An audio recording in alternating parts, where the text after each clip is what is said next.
Parece que se congeló. Parece que se congeló mi imagen, pero sí me escuchan, ¿verdad? Te vemos bien y se escucha bien. Ah, bueno, porque aquí a mí se me congeló un poco. Buenas tardes, amadas hermanas. Espero que este mensaje sea de bendición para todas nosotras, ¿verdad? Y como bien sabemos, es el libro de la verdadera comunidad del autor Jerry Bridges y es el capítulo número 11, compañerismo en el servicio. El versículo para memorizar es este. Porque vosotros, hermanos, a la libertad fuisteis llamados, solamente que no uséis la libertad como ocasión para la carne, sino servíos por amor los unos a los otros. Gálatas 5:13. Y como ya sabemos, pues coinonía es la participación unida de la fe de los creyentes que forman la iglesia y pues significa comunión. El concepto de servicio es fundamental para la práctica bíblica de la coinonía. El compañerismo pues involucra compartir lo que tenemos unos con otros. Y una de las cosas más valiosas que podemos compartir pues es nuestra propia vida. Tiempo, talentos, energía para servirnos en el cuerpo de Cristo. Le pido a mi hermana Anabel si por favor hace una lectura en Juan 13 del 1 al 17. Sí, hermana. Por favor, Anabel. Juan capítulo 13, del 1 al 17. Jesús lava los pies de sus discípulos. Antes de la fiesta de la Pascua, sabiendo Jesús que su hora había llegado para que pasase de este mundo al Padre, como había amado a los suyos que estaban en el mundo, los amó hasta el fin. Y cuando cenaban, como el diablo ya había puesto en el corazón de Judas Iscariote, hijo de Simón, que le entregase, sabiendo Jesús que el Padre le había dado todas las cosas en las manos y que había salido de Dios y a Dios iba, se levantó de la cena y se quitó su manto, y tomando una toalla, se la ciñó. Luego puso agua en un lebrillo y comenzó a lavar los pies de los discípulos y a enjuagarlos con la toalla con que estaba ceñido. Entonces vino a Simón Pedro, y Pedro le dijo: Señor, ¿tú me lavas los pies? Respondiendo Jesús y le dijo: Lo que yo hago, tú no lo comprendes ahora, mas lo entenderás después. Pedro le dijo: no me lavarás los pies jamás.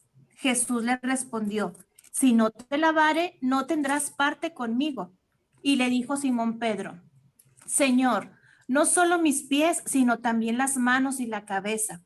Jesús le dijo: el que está lavado no necesita sino lavarse los pies, pues está todo limpio, y vosotros limpios estáis, aunque no todos. Porque sabía quién le iba a entregar, por eso dijo: no estáis limpios todos. Así que, después que les hubo lavado los pies, tomó su manto, volvió a la mesa y les dijo: ¿Sabéis lo que os he hecho? Vosotros me llamáis maestro y señor, y decís bien, porque lo soy. Pues si yo, el Señor y el Maestro, he lavado vuestros pies, vosotros también debéis lavaros los pies los unos a los otros, porque ejemplo os he dado, para que como yo os he hecho, vosotros también hagáis. De cierto os digo, el siervo no es más que su Señor, ni el enviado es mayor que el que le envió. Si sabéis estas cosas, bienaventurados seréis si las hiciereis. Amén. Gracias, Ana. Bueno, como vimos en el versículo, en el capítulo, bueno, los versículos de la última cena del Señor, ¿verdad? Ahí vemos que la vida de Jesús fue una vida de servicio.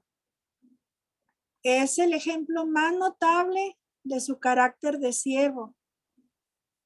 Y fue cuando lavó los pies de sus discípulos en la noche de la traición, como lo acabamos de leer. Jesús sabía que era la noche en que iba a ser traicionado y que a la mañana siguiente sufriría en una cruz por los pecados del mundo. Desde nuestro punto de vista, pues él tenía todos los motivos para estar preocupado con lo que venía. Pues imagínense, iba a morir en la cruz. Pero Jesús tomó el tiempo para atender un deber, lavar los pies de los comensales, ¿verdad? Que usualmente le correspondería al esclavo de menor rango de la casa, pero él hizo esto con plena comprensión de su dignidad divina. Y Juan dice, y sabiendo Jesús que el Padre había puesto todas las cosas en sus manos y que él había salido de Dios y a Dios iba, se levantó de la cena, se quitó el manto y tomando una toalla, se ciñó con ella y comenzó a lavar los pies de sus discípulos. Juan 13, 3 al 5, ¿verdad? Pero pues no fue a pesar de su grandeza, sino debido a su grandeza que Jesús sirvió a sus discípulos aquella noche por medio de su actitud hacia el servicio. Él nos enseñó la verdadera grandeza en el reino de Dios. No consiste en la posición o autoridad, sino en servirnos unos a otros.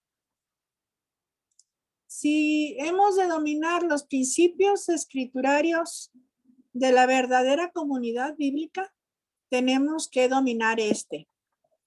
La verdadera grandeza en el reino de los cielos involucra el servirnos unos a otros.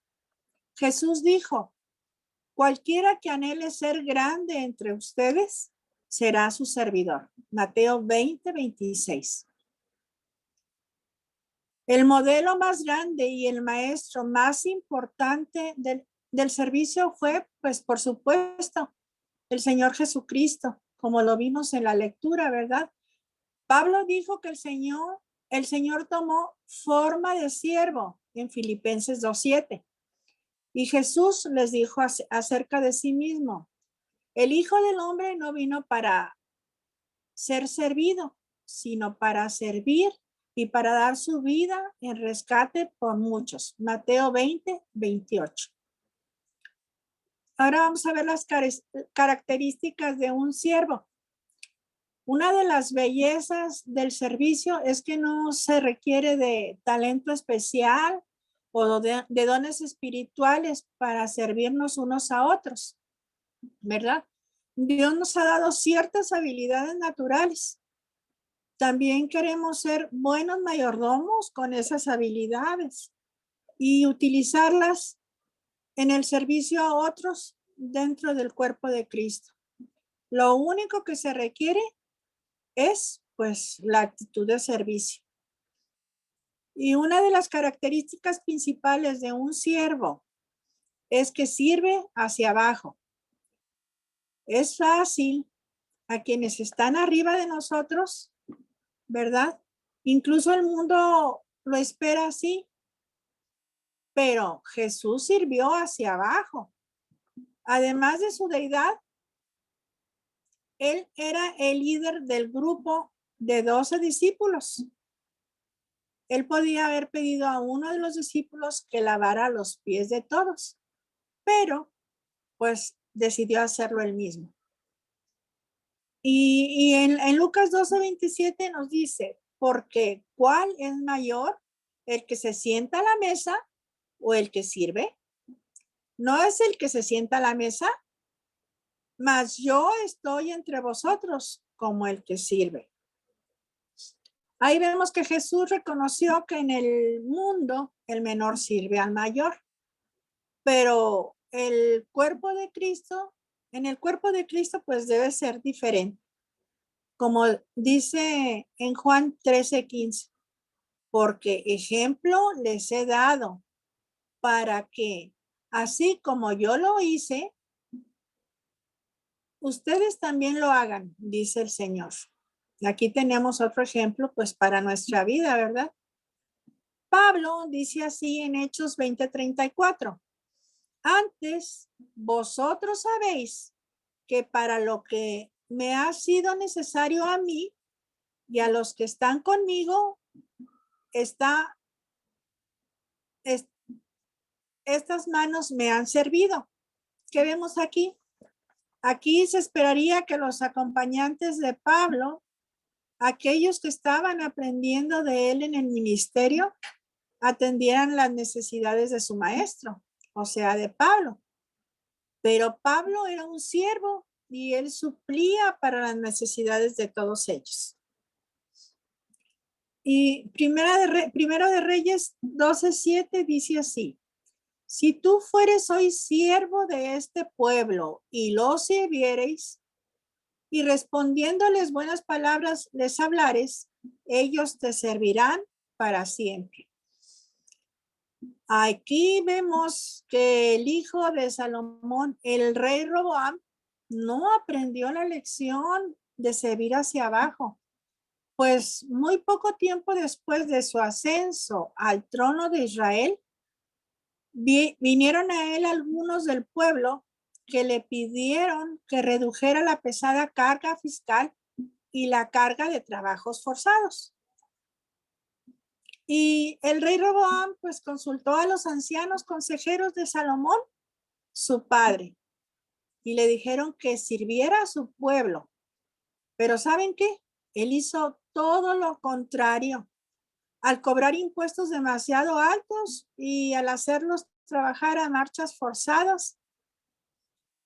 Y pues como resultado de eso, de las 12 tribus que tenía Israel, se separaron 10 tribus de su reino. Y por lo mismo, pues creó una separación irreparable a la nación del pueblo de Dios.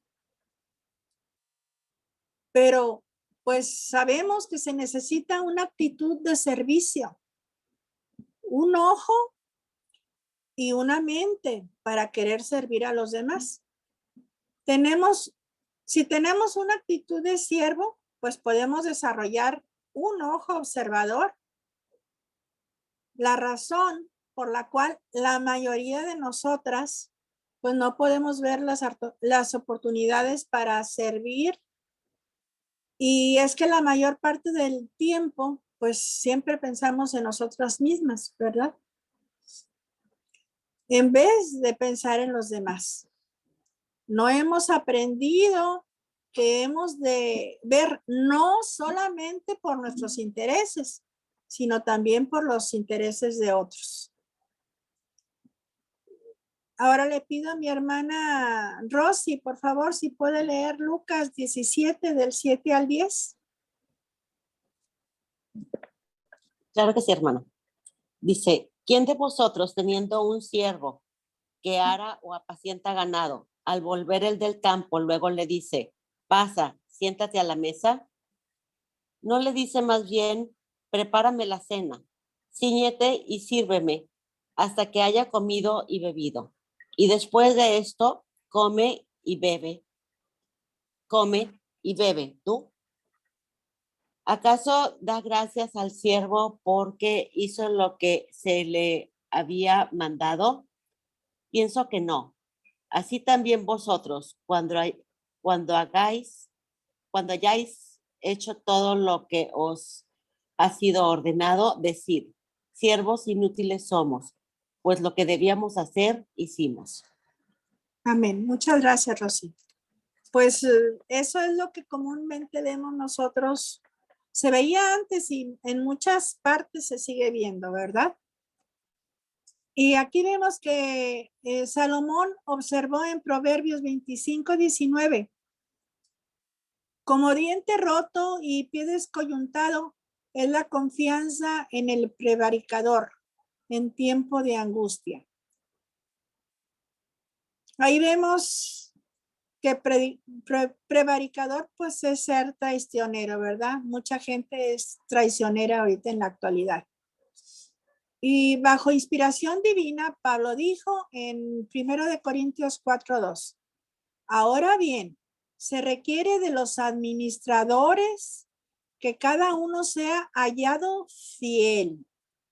Ahorita en la actualidad, pues, es difícil encontrar fidelidad, ¿verdad? Y Jesús dijo en Lucas 16:12, y si en lo ajeno no fuiste fieles, ¿quién os dará lo que es vuestro? Pues no podemos cambiar nuestro corazón, ¿verdad? Pero Dios sí lo puede cambiar por medio del estudio de la Biblia y orando y pidiendo al Señor que ponga en nosotros un corazón de siervo y obedecer respondiendo a cada oportunidad de servicio que Dios coloca frente a nosotros. Pero una cosa, no podemos ser selectivos en nuestras ocasiones para servir a otros, ¿verdad? Debemos de, pues lo que nos manda el Señor, eso hacer, ¿verdad? Y muchas veces, pues no lo hacemos, ¿verdad? En pocas palabras, debemos de ser humildes, obedientes a la palabra, fieles, comprometidas y agradecidas con Dios. Además, debemos de evitar el orgullo, la vanidad, la vanagloria o el yo. Pero ¿saben una cosa? Tenemos una promesa de recompensa del servicio. Y dice así, bienaventurados aquellos siervos a los cuales su Señor, cuando venga, halle velando. De cierto os digo, que se ceñirá y hará que se sienten a la mesa y vendrá a servirles. Lucas 12:37.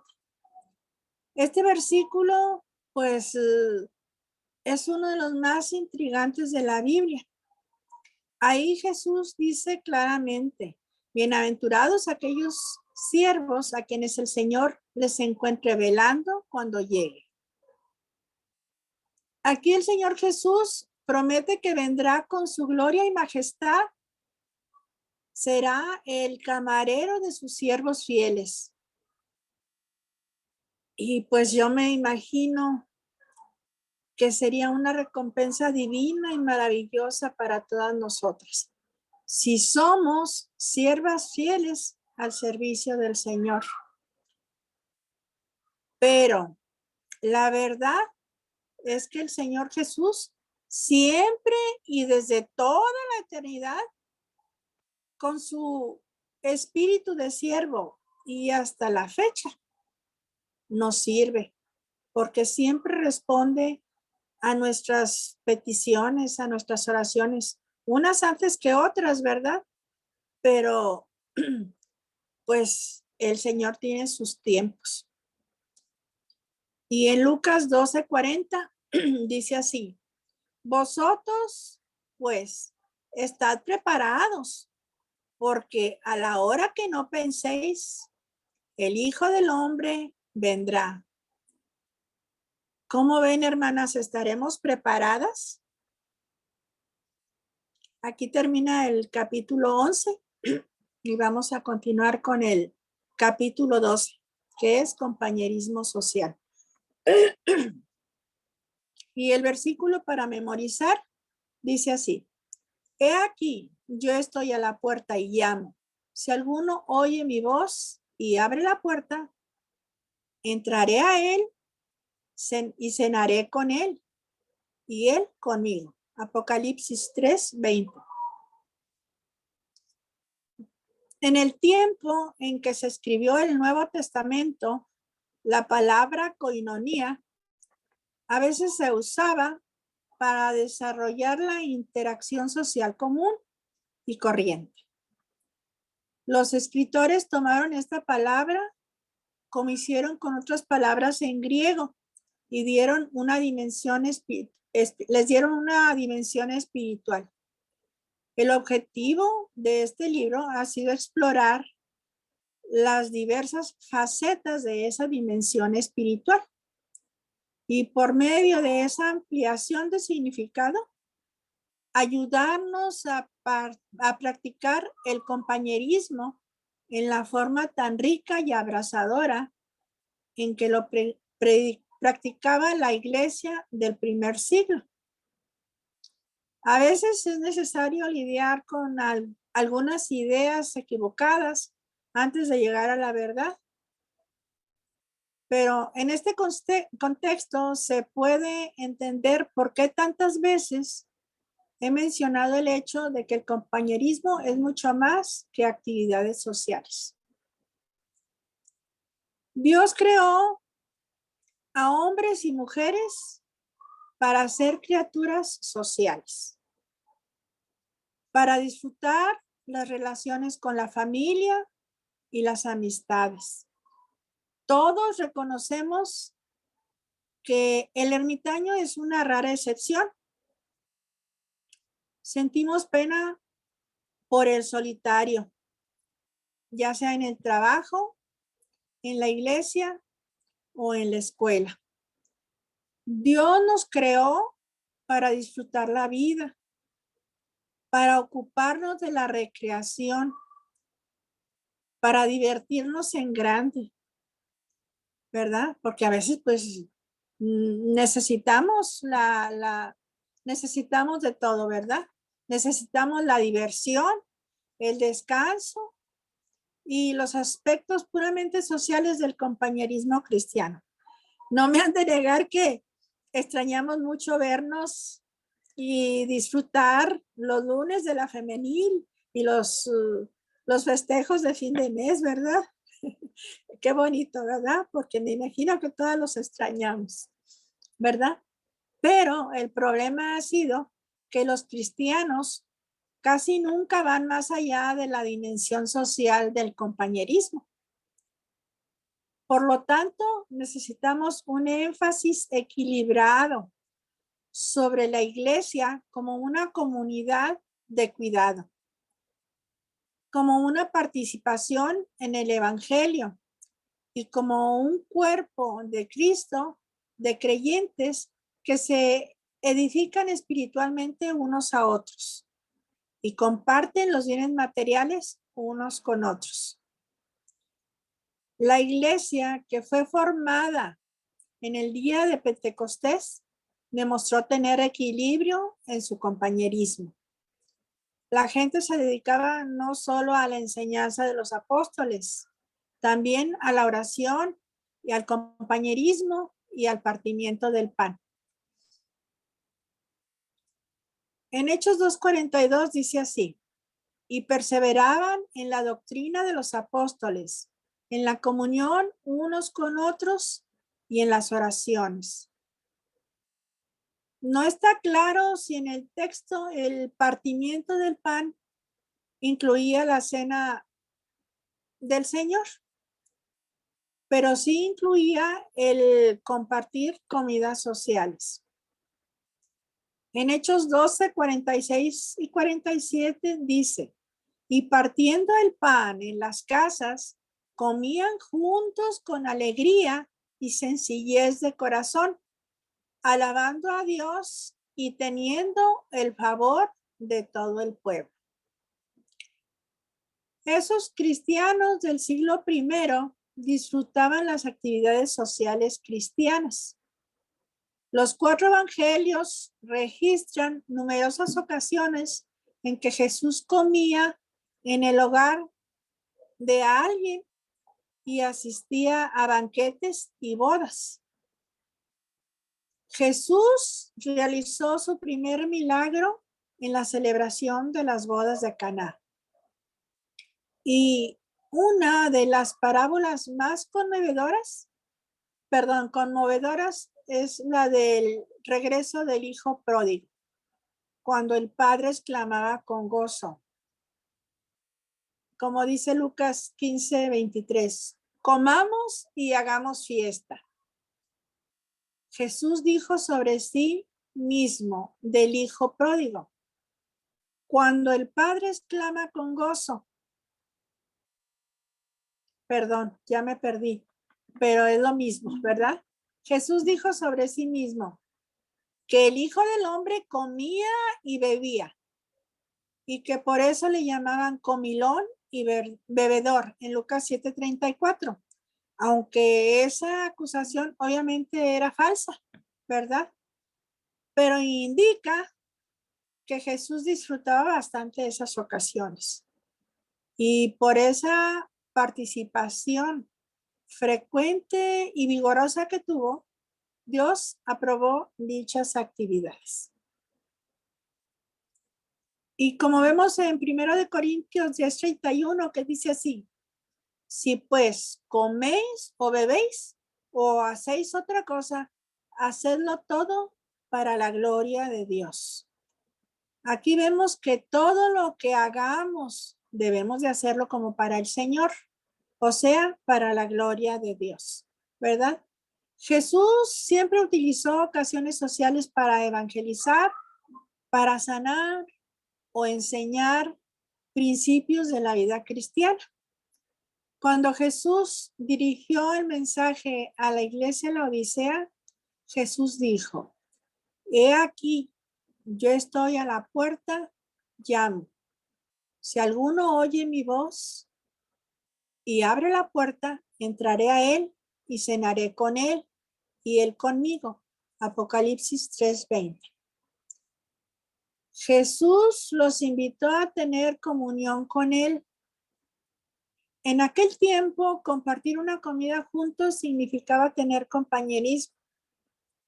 El Señor Jesús miraba esas ocasiones no solamente para socializar o un momento para disfrutar los alimentos o una conversación agradable. Él los consideraba una oportunidad para tener una amistad espiritual profunda y llamaba a los creyentes de la Odisea al arrepentimiento y la restauración. Él estableció el valor y la legitimidad del compañerismo social en el reino de Dios. Y una palabra final, aquí lo vamos a ver. En el estudio del compañerismo y la verdadera comunidad, hemos examinado la coinonía. Es el tema que hemos estado tratando pues de que empezamos el estudio, ¿verdad? Cuando la expresión viviente de nuestra relación objetiva con Dios y con todos los, como la expresión viviente de nuestra relación objetiva con Dios y con todos los creyentes, ¿verdad?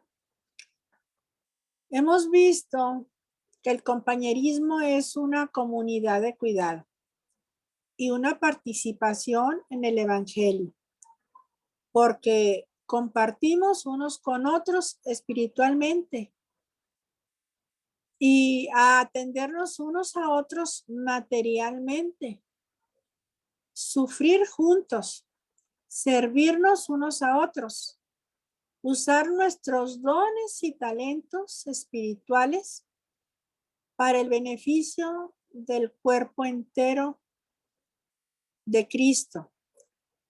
Son todas las expresiones conscientes del compañerismo bíblico y talentos espirituales para el beneficio, ¿verdad? Y todo esto es pues para el beneficio del cuerpo de Cristo, ¿verdad? El compañerismo es bíblico y es de ese modo de la verdad, es de la verdad, para tener una verdadera comunidad. El fundamento del compañerismo vivencial cotidiano entre creyentes se encuentra en la declaración de Pablo, que dice así: siendo muchos, somos un cuerpo en Cristo y todos miembros los unos de los otros. Romanos 12:5. Podemos reconocer y aplicar el hecho de que nos pertenecemos unos a otros en Cristo y debemos amarnos, cuidarnos de manera genuina y procuraremos la edificación mutua por medio del Espíritu y atenderemos las necesidades materiales dentro de nuestras posibilidades, claro, y disfrutaremos mutuamente del compañerismo social. Y también pues sufriremos unos con otros los momentos de prueba, que ahorita en estos tiempos pues ha habido muchos. Y hay muchos, ¿verdad? Y pues sufrimos unos por otros. Pero entonces comenzaremos a experimentar el gozo de la verdadera comunidad y entenderemos por qué aquellos primeros creyentes del Nuevo Testamento, como dice en Hechos 2:42, perseveraban en la comunión. Pues mis amadas hermanas, si alguien tiene algún comentario, es el momento.